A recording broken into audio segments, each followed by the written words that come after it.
has sarcasm become a proxy for wit in our society?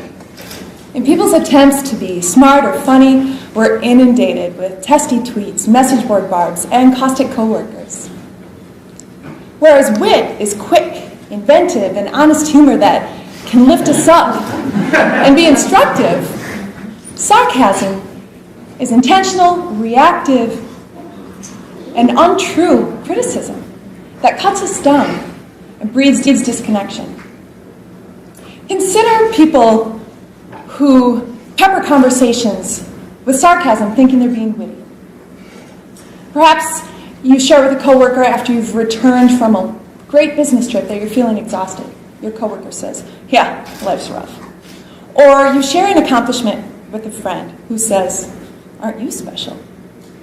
Or you burn a meal you spent all afternoon cooking, and your partner snaps, "Wow, you sure got a knack for this." Has this ever happened to you? If so, how do you feel? More than comedic timing or insightful critique, there's actually a science to sarcasm that renders some effective, but most a failure, resulting in misunderstanding, hurt feelings, and most of all, disconnection. But why should we care? Our language creates our reality. It also creates our well-being. The fields of epigenetics and neuroscience show us that the stories we tell ourselves and each other can either help or harm our DNA.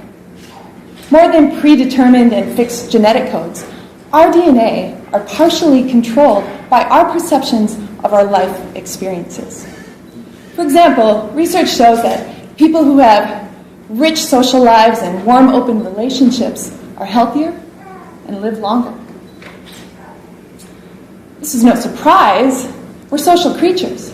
But our social connectivity links our positive emotions and health to drive our well-being.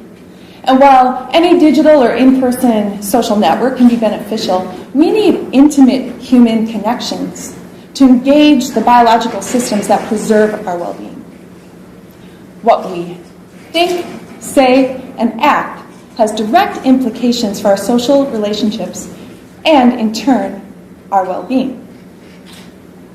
This is the reason our social surge of sarcasm is serious. Studies show we choose sarcasm to accomplish certain goals. But whatever our intended goal, sarcasm's defining characteristic is to cause verbal harm. It's a tool for taking cheap shots at people that maintains plausible deniability by leaving interpretation up to the recipient. "I was just kidding, can't you take a joke?" We've all heard this. Yeah. This is defensive self-posturing rooted in insecurity that victimizes others to preserve power and maintain social order, often with confusing, destructive results.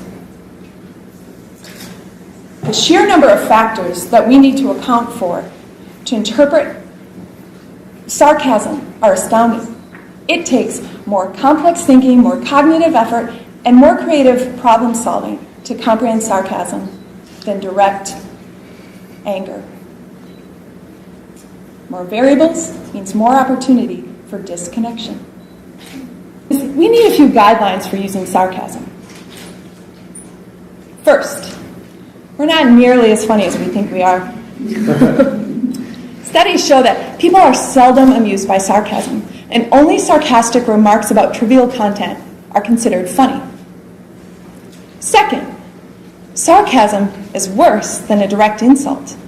As sarcastic speakers, our intention and impression are perceived as more self-indulgent, more untrue, more aggressive, more anger-inducing, and more offensive. And third, negativity outweighs all other qualities. In fact, people report nearly twice as often reading sarcasm as negative than funny. And when we're super negative, people don't care what our intent is. They only care what we have to say. So given these guidelines, I should also note, Sarcasm seldom works online or via text. Yeah. Now, I'm not advocating we stop using sarcasm. I'm just calling for a smarter way that links science with what we already know in our hearts. Feeling connected to others is good for our well-being. So if we can set aside the all sarcasm all the time habit and examine our motivations when tempted to make a biting remark, we can be a little kinder, be a lot funnier, and create deeper connections to live better. Our language creates our reality and our well-being. What will you create?